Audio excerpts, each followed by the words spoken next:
RCN. Le son de la différence. RCN présente 2 minutes pour une association. Bonjour et bienvenue sur RCN. Aujourd'hui, j'accueille Clémence et Anna. Vous êtes toutes les deux bénévoles à l'association culturelle France-Japon, c'est ça ? C'est ça, bonjour. Bienvenue. Merci. Est-ce que vous pouvez nous présenter un petit peu rapidement votre association ? Oui, bien sûr, c'est une association qui a été créée en 2002. Voilà.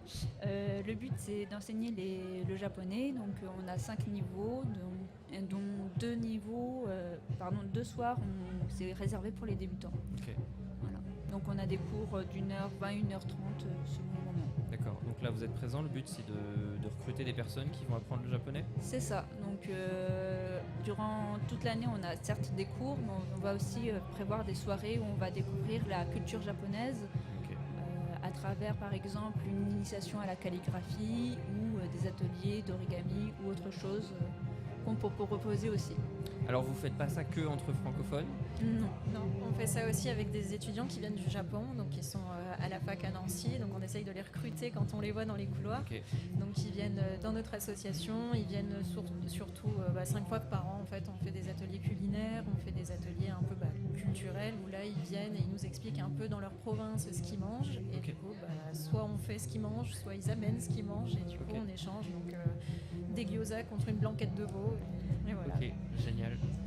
Qu'est-ce que vous pouvez dire justement aux personnes qui nous écoutent pour vous rejoindre un petit peu ? Alors le jeu japonais, c'est facile. Ne soyez pas timide, ça peut paraître compliqué mais ça l'est pas du tout.